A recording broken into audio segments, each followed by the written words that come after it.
Dans le centre-ville de Grenade, on oublierait presque que nous sommes en Espagne. Avec ses rues étroites et ses narguilés, il y a des airs de Médina. Ici, tout se fait à pied. La ville a été construite sur 3 collines, et celle que nous nous apprêtons à gravir héberge l'une des merveilles de l'humanité, le monument le plus visité d'Espagne, l'Alhambra. L'Alhambra, c'est plus qu'un palais. C'était au XIIIe siècle une cité arabe fortifiée, avec ses jardins, ses marchés. Ici, plus de 2000 personnes vivaient et travaillaient.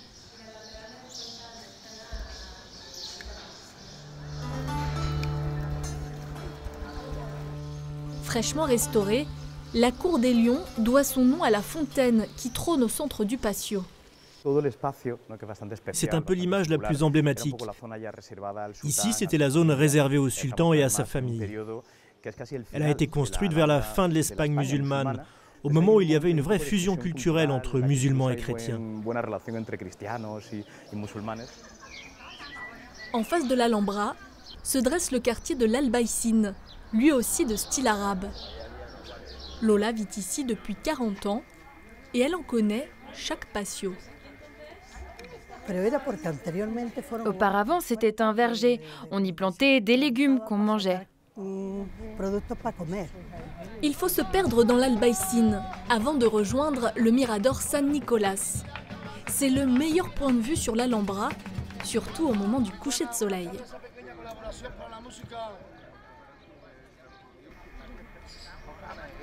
Pour se loger, on a choisi un autre quartier tout aussi pittoresque de Grenade, celui du Sacro Monte. C'est le quartier gitan de la ville depuis le Moyen-Âge et vous allez vite comprendre sa particularité. Vous pouvez vous offrir une nuit insolite chez Roberto. Difficile de faire plus au calme. Nous sommes dans une des grottes du Sacro Monte. C'est un espace assez petit mais très accueillant. Ça vous donne une idée d'où vivaient les gitans, les musulmans et les juifs quand ils ont été expulsés par les chrétiens au XVIe siècle. Aujourd'hui encore, ces grottes sont utilisées à la nuit tombée pour des zambras, des spectacles de flamenco gitan qu'on ne trouve qu'à Grenade.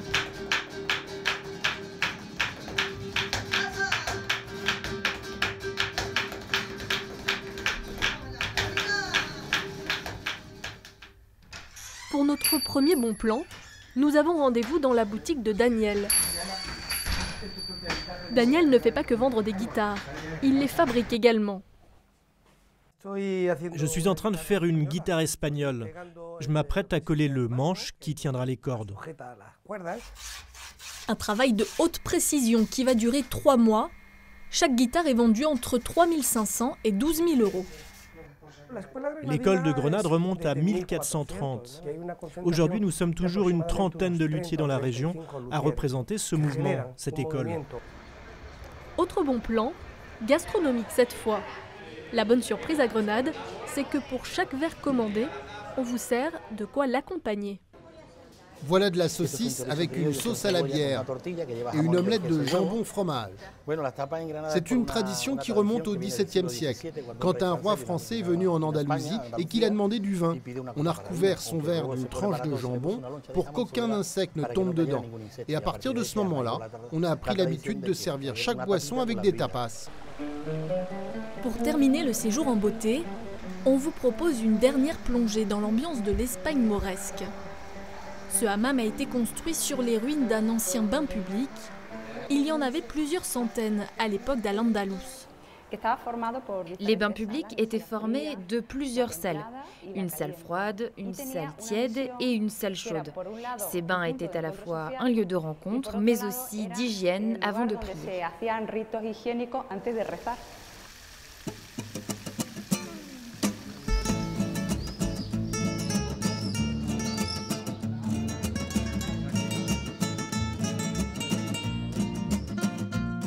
Sur les bords du Guadalquivir, Cordoue est un musée à ciel ouvert.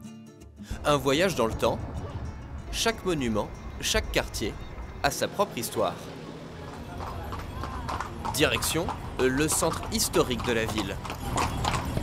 Les rues y sont si étroites que les voitures ne peuvent même pas y accéder. Les rues sont étroites parce que les immeubles ont été construits l'un à côté de l'autre pour se protéger du soleil, pour rester au frais. Et après une heure de balade, en route vers notre première incontournable, la Mesquita.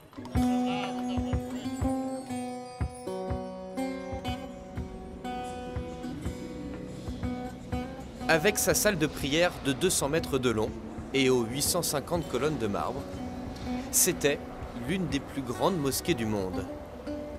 La Mesquita, un monument unique puisqu'au XIIIe siècle, elle a été transformée en cathédrale par les rois catholiques.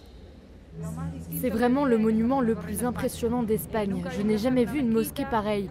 Sa forme et sa combinaison avec la partie romaine et catholique, c'est merveilleux. Cette cohabitation entre monde musulman et chrétien en a fait aujourd'hui le 5e monument le plus visité d'Espagne.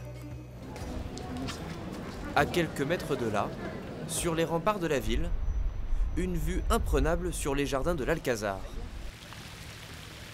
En plus d'être l'un des plus beaux endroits de la ville, ces jardins ont aussi rendu possible l'une des plus grandes découvertes au monde. Cette sculpture représente Christophe Colomb lorsqu'il a présenté son projet de voyage au roi. C'est donc ici, à cet endroit de l'Alcazar, qu'ils ont accepté de financer son voyage et qu'il a pu découvrir les Amériques. Un rendez-vous qui, au final, va bouleverser le cours de l'histoire. Cordoue est aussi connu pour sa gastronomie, et il se dit même qu'ici, on sert la meilleure tortilla du pays. La tortilla du Bar Santos est connue du monde entier. Elle pèse près de 8 kilos. Et sa recette est un secret vieux de 50 ans. C'est une tortilla qui est faite avec 5 kilos de pommes de terre et 30 œufs. C'est notre spécialité de la maison.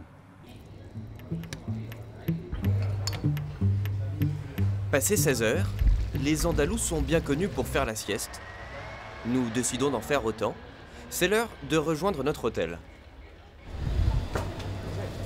Oui, c'est une maison typique très ancienne. Elle a été construite au XVe siècle.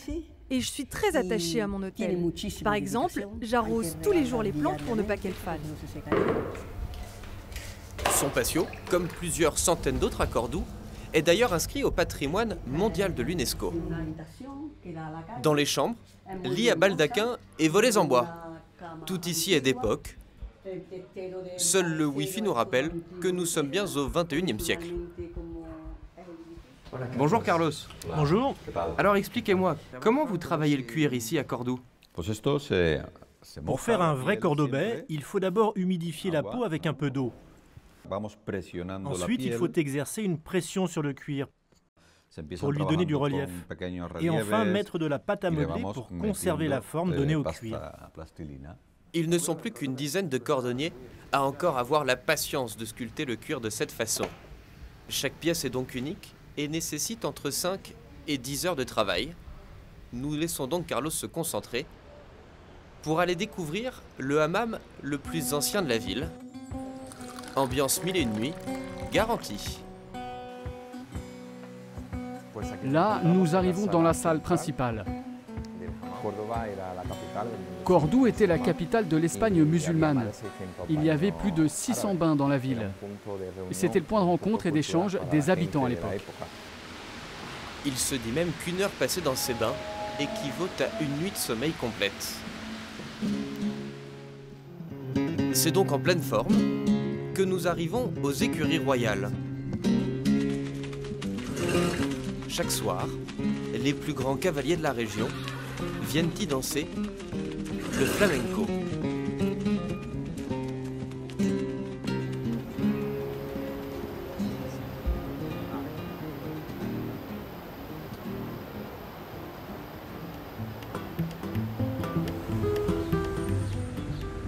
Vu du ciel, le surnom de Séville prend tout son sens. La perle de l'Andalousie, comme l'appellent les Espagnols, regorge de trésors et monuments. Alors autant vous prévenir tout de suite, le plus dur ici, c'est de faire des choix. Tous les chemins vous mèneront de toute façon vers un incontournable. Paloma est guide touristique. Avec elle, nous découvrons l'un des plus beaux lieux de Séville, la place d'Espagne. Inaugurée en 1920, la place a été construite dans le but de montrer la grandeur de l'Espagne. Mais presque un siècle plus tard, son utilité a bien changé.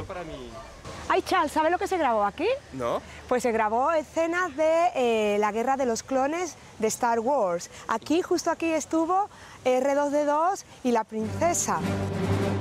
Rassurez-vous, aujourd'hui les seuls vaisseaux que vous croiserez sont les calèches qui arpentent la place. Après cette visite, nous ne résistons pas à l'envie de prendre le large. Il est possible de découvrir le lieu d'un tout autre angle. Direction ensuite notre deuxième incontournable, la cathédrale de Séville, construite autour de l'ancien minaret de la ville, vestige de l'époque musulmane.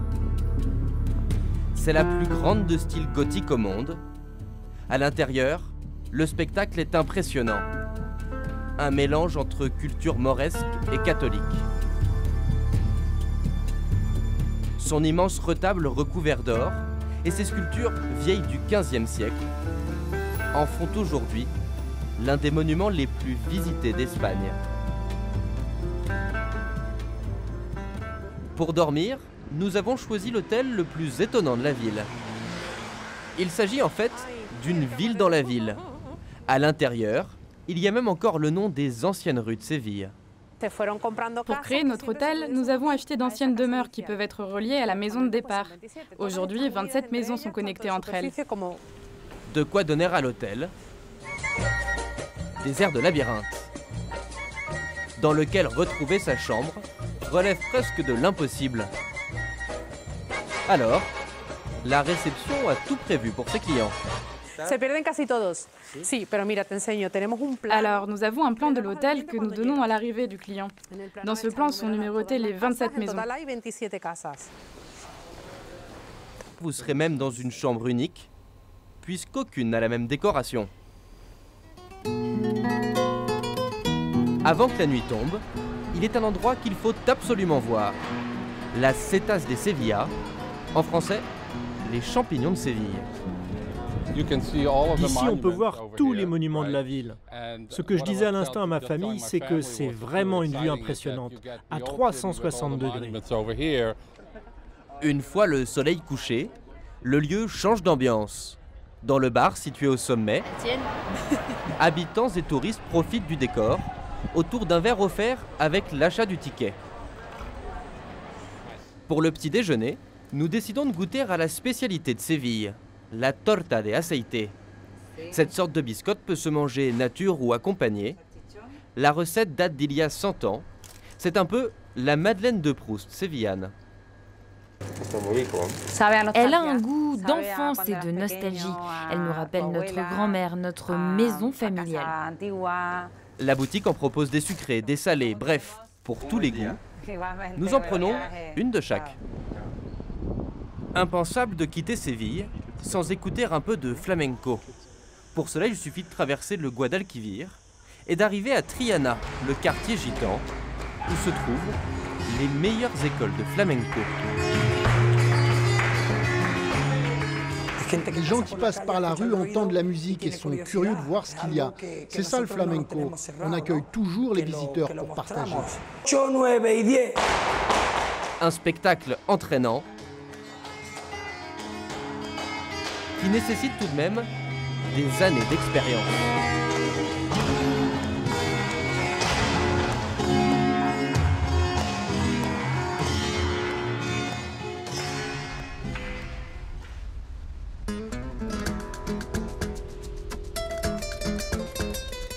À la pointe de l'Andalousie, Malaga surplombe la Méditerranée. Moins connue que ses voisines Grenade ou Séville, la ville a su se métamorphoser. Elle est devenue aujourd'hui la destination idéale pour les amateurs de rayons de soleil printaniers. Une première balade dans le centre-ville permet vite de se rendre compte du charme de Malaga. Ici, l'architecture fait la part belle au style baroque. Actuellement, on est dans l'Alcazaba. L'Alcazaba, c'est la forteresse de l'époque musulmane. Elle a été construite au 8e siècle et c'est considéré l'endroit le mieux défendu de l'Europe à cette époque-là. Monument le plus visité de la ville, il permet à lui seul de découvrir toute l'histoire d'Andalousie. Cette forteresse est en fait un mélange parfait des cultures musulmanes et chrétiennes. Dans la culture islamique, il était très important de jouer avec les plantes aromatiques, sans ta main. Tu vois, ils arrivent exactement à hauteur de la taille pour pouvoir promener ta main dessus et t'imprégner de l'odeur. Construite en forme de labyrinthe, la citadelle est remplie de jardins et fontaines. Il faudrait des heures pour tout découvrir. Mais pas le temps de s'y attarder, nous devons déjà partir vers notre deuxième incontournable, qui nous attend sur son banc. Un porte-bonheur qui aura marqué culturellement Malaga, surnommée aujourd'hui la ville des musées. Le choix est large, il y en a plus de 37. Nous avons opté pour celui-ci, le Centre Pompidou, version espagnole. La construction du musée a été un défi car nous nous trouvons en dessous du niveau de la mer. Nous avons donc dû faire attention à l'humidité et à la température ambiante. Miro, Matisse, Calder, il y en a pour tous les goûts. Vraiment tous les goûts. Oui, c'est un lit avec ses coussins. L'artiste nous avait donné des consignes. Il est d'ailleurs possible de s'y allonger. À défaut d'y dormir, cette boîte de sardines géante nous aura ouvert l'appétit. Direction le bord de mer pour goûter à la spécialité de Malaga, les sardines grillées. On aimerait que ça fasse partie du patrimoine mondial de l'UNESCO, parce que c'est un plat unique. Ici, le poisson est frais, pêché le matin même et grillé dans la foulée. Là, tu piques et ensuite tu enfourches la sardine. Mais ne vous fiez pas aux apparences, nous sommes loin du simple barbecue. Croyez-en notre expérience. La brûlure mettant fin prématurément à notre carrière de cuisinier, nous reprenons notre rôle de client. C'est donc rassasié que nous nous dirigeons vers notre hôtel. Ici, la nuit coûte 100 €. La chambre n'est pas immense, mais très confortable. Et surtout, à ce prix-là, vous pourrez profiter de la piscine installée sur le toit et admirer les différents monuments de Malaga. Ici, on a la meilleure vue panoramique. On peut voir l'Alcazaba et la cathédrale comme personne. L'endroit idéal pour profiter du coucher de soleil. Le lendemain matin, nous filons au marché central. Construit à l'image des Halles de Paris, il permet de goûter à toutes les spécialités espagnoles. Mais ce qui a retenu notre attention, c'est cet immense vitrail réalisé par les artisans de la ville. Maître verrier, Alberto propose des cours pour se familiariser avec son art. En l'espace d'une heure, pour 20 €, vous pouvez réaliser votre propre vitrail personnalisé. Encore faut-il être minutieux et surtout très patient. Mais une fois terminé, le résultat s'avère plutôt probant. Avant de quitter Malaga, nous faisons un dernier petit détour, loin du centre-ville. Nous sommes dans la jungle tropicale. Au cœur de l'un des plus grands jardins botaniques d'Europe, ici plus de 10 000 espèces venues du monde entier ont été plantées. C'est un jardin particulier. Pendant un voyage de noces dans toute l'Europe, un couple a pris des idées de chacune de ces destinations pour les retranscrire dans ce lieu. Aujourd'hui, ce jardin est le lieu romantique par excellence pour les habitants. Jusqu'à fin octobre, tous les week-ends, le jardin est loué pour des mariages. Il faut s'y prendre à temps, les lieux sont réservés plus d'1 an à l'avance.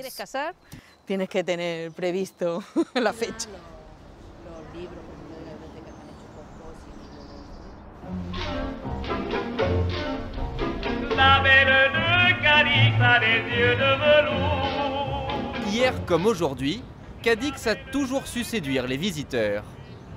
Soleil, plages et monuments historiques, les charmes de la ville laissent peu de place aux rues qui dépassent rarement les 2,5 m de largeur. et où circuler en voiture est, autant vous le dire tout de suite, une très mauvaise idée. Premier arrêt du week-end, la tour Tavira. Du haut de ses 50 mètres, c'est le point culminant de Cadix. Elle offre une vue imprenable à 360 degrés, à condition d'être un peu sportif. Avant d'atteindre le sommet, il vous faudra gravir 173 marches. La vue sur l'un des plus beaux monuments de la ville de Cadix, la cathédrale. Mais ce qui attire surtout notre attention, c'est ce drôle de tube qui surplombe la tour. Alors ce tube est comme le périscope d'un sous-marin. Il va nous permettre de voir la ville de Cadix d'une manière totalement inédite. Nous voici en fait dans une chambre noire. Un système qui permet, grâce à un miroir, des poulies et plusieurs lentilles, de se balader dans la ville à travers cette longue vue géante. En fait, on est un peu comme Google Maps Live, mais de manière plus artisanale. Et ici, on a le quartier de la Viña, parce qu'au XVIe siècle, c'était un vignoble. Et ce quartier est aussi très réputé pour le carnaval ici à Cadix.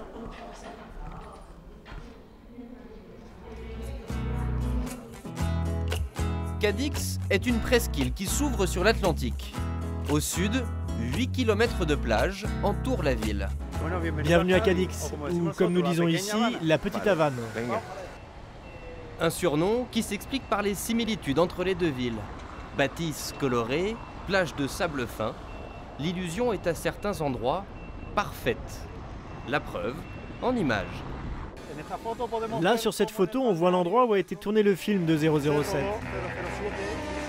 Sur cette plage, Ali Berry est sorti de l'eau avant de retrouver James Bond. Malheureusement pour nous, il est déjà l'heure de poser les valises, direction notre hôtel. Pour dormir, nous nous rendons chez Maria Teresa. Née dans cet ancien palais, elle l'a transformé en hôtel.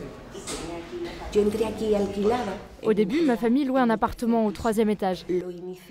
Puis peu à peu, nous avons racheté tout le palais pour en faire d'abord une résidence d'étudiants, puis un hôtel. Mais les travaux se sont révélés plus compliqués que prévu. Ici, dès qu'on fait des rénovations, on tombe sur des vestiges du XVIIe siècle, du XVIe siècle et même du Moyen Âge.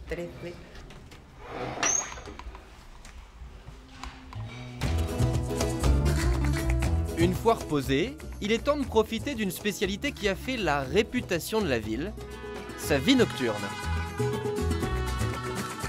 La Casa Manteca, c'est un peu l'institution à Cadix. C'était vraiment le lieu de réunion des toreros, des chanteurs et des danseurs de flamenco, des guitaristes. Tout le monde voulait venir ici. La preuve, trouver une place assise relève parfois de l'impossible. Les clients sûrement attirés par la carte et ses nombreuses spécialités. Et voilà un assortiment de nos tapas les plus connus.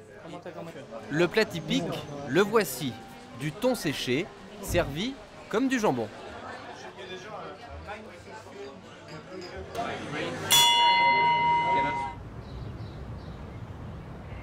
Le lendemain matin, nous nous rendons à 20 minutes du centre-ville, où se trouvent les haras du roi d'Espagne.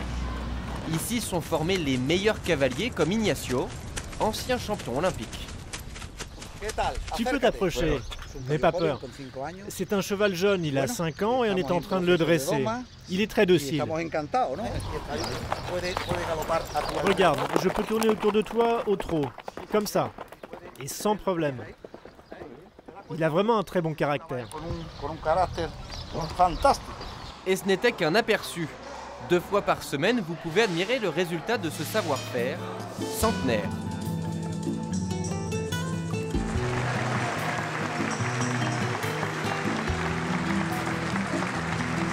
Pour notre deuxième insolite, changement de décor. Et d'ambiance aussi. La côte de Cadix est connue pour être l'un des paradis des sports nautiques. Nous y retrouvons Manuel, professeur de surf. On est entouré par des coraux, ce qui fait que le vent entre ici de manière lente, sans faire trop d'écume. Donc c'est l'endroit idéal pour une première sortie dans l'eau. Impossible de résister à la tentation. En tenue pour un cours express de windsurf. Et ne vous fiez pas aux apparences. Si sur le sable, cela peut paraître simple, une fois dans l'eau... Allez, bonne chance. C'est une toute autre histoire.